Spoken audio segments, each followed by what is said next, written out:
Good morning, everyone. Last time I talked about the Hadu, all things are created by the mind. Today's talk is a follow-up to the previous one.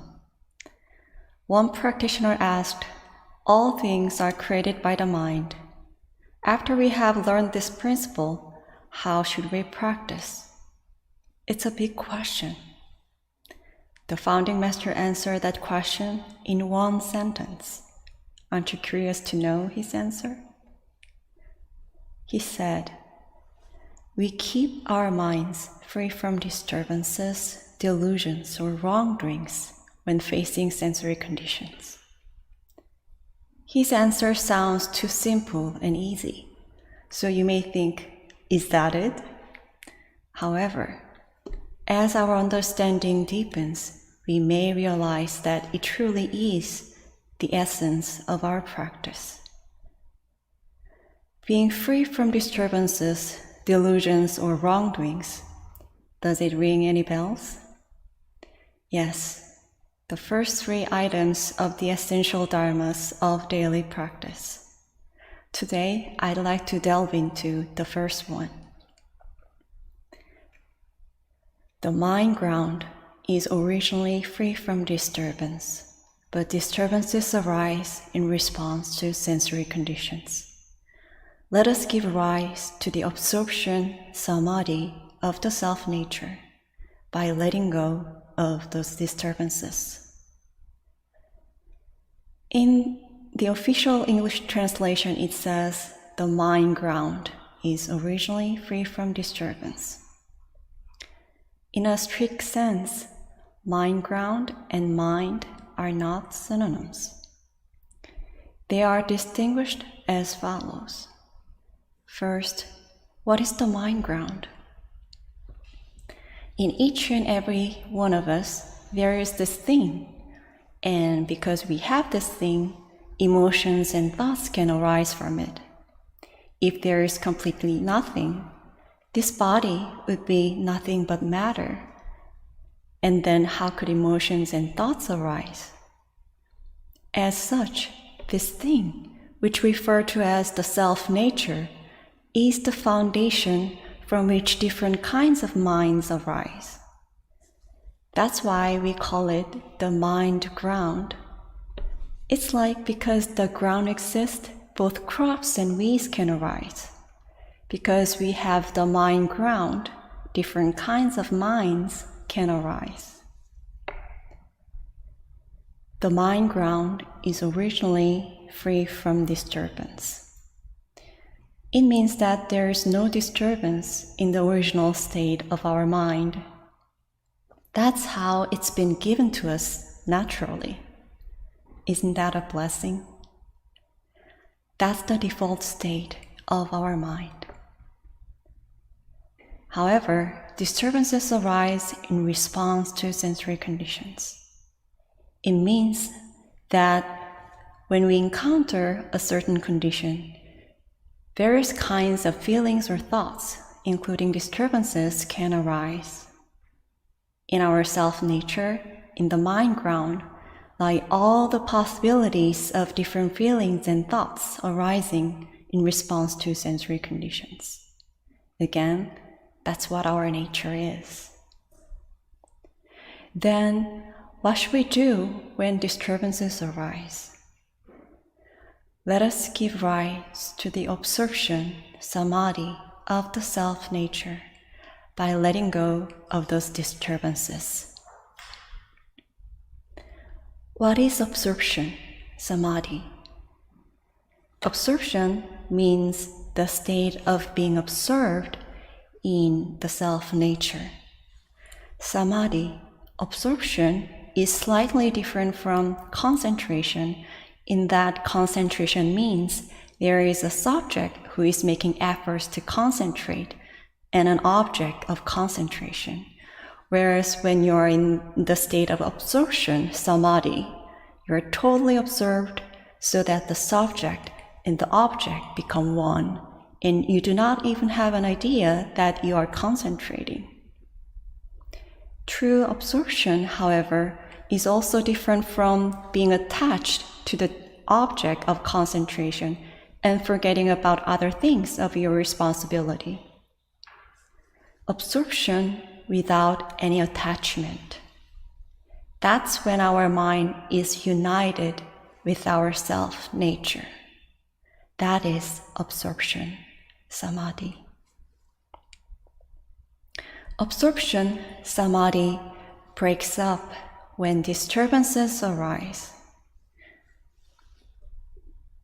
This clear and calm water, can you see my fingers through it?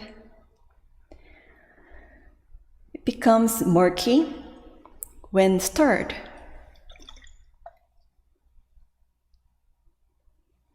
And it loses its original clear and calm state.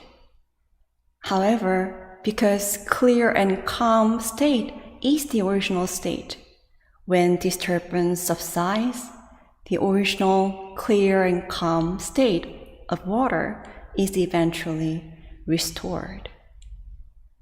Likewise, because absorption, samadhi, clear and calm state of mind is the original state of our mind, when we are free from disturbances, that is in effect absorption and samadhi, just as it is. Some of you may wonder, if absorption, samadhi, is our original state of mind, why it is so difficult to give rise to the absorption or even to concentrate.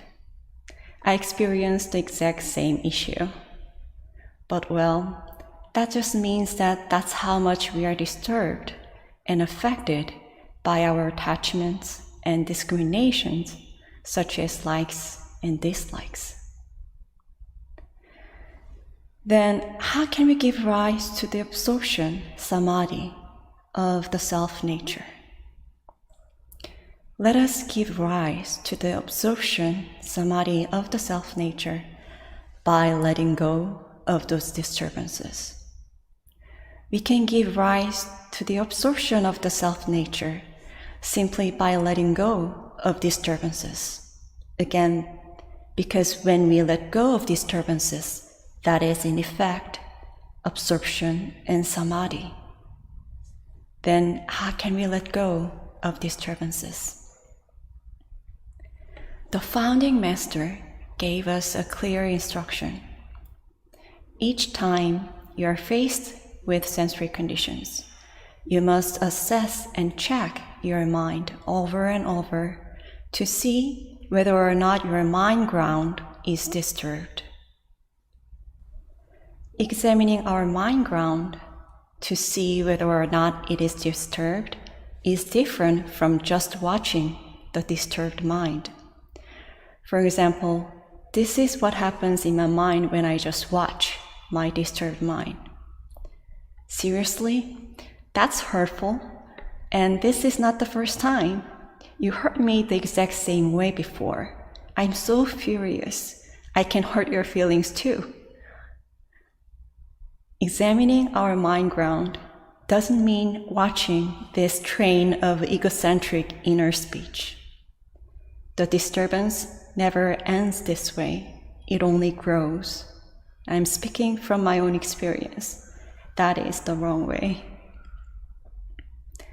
Examining our mind ground involves checking our disturbed mind against our mind ground, saying the mind ground is originally free from disturbance, but this disturbance arose in response to this sensory condition. I was fine a minute ago, but now I'm feeling mad. So what changed? The look the person gave me really made me feel hurt again.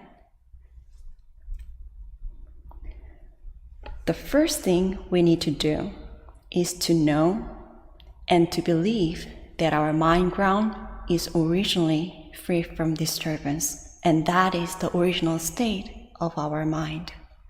And we should have the will to keep the original mind. Then how can we keep our original mind? How can we let go of disturbances? as long as we don't stir this murky water any further, the disturbance subsides and the original clear and calm state of water is eventually restored.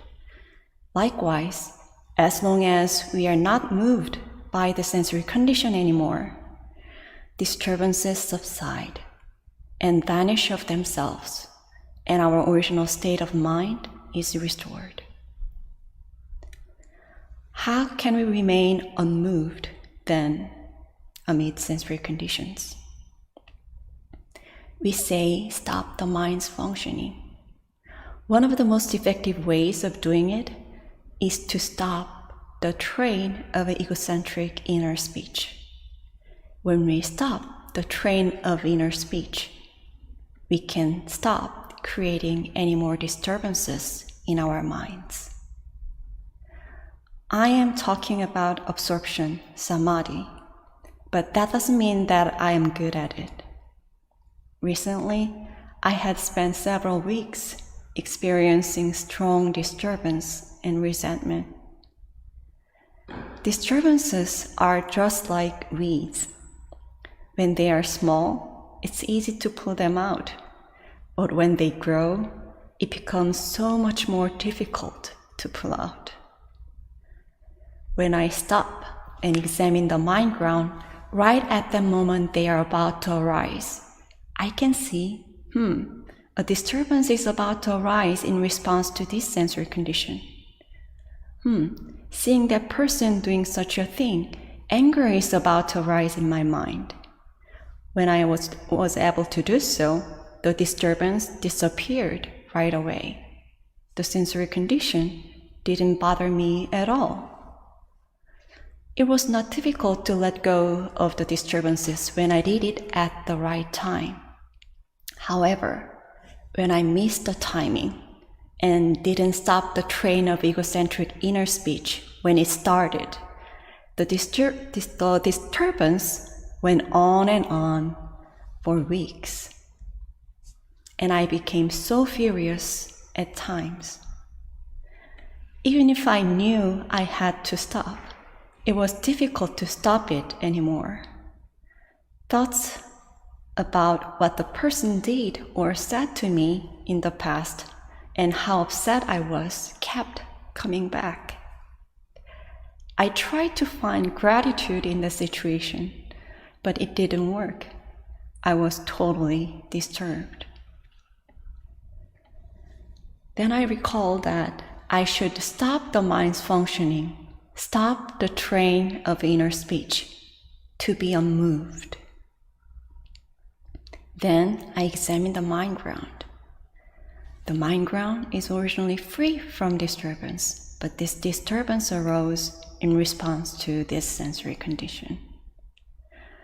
It was really difficult to stop the disturbance, but I firmly decided to restore and keep my original mind, and I continued to stop the inner speech no matter what. That was the key. Surprisingly, the disturbance started to subside, and soon after, I was able to see the other person's perspective and benign intention. It wasn't to hurt me in the first place. I was able to see my misunderstanding. As things that we could not see in murky water reveal themselves and become so clear once the disturbance has subsided, when our disturbances subside, we can see things that we couldn't see before. It all becomes clearer for us. It is when we let go of disturbances that we can start to see things as they truly are. I sincerely hope that we can give rise to the absorption, samadhi, of our self-nature in any difficult situations, and thereby have the right view, so that we can be free from suffering, and peace can always be with us and those around us. Thank you.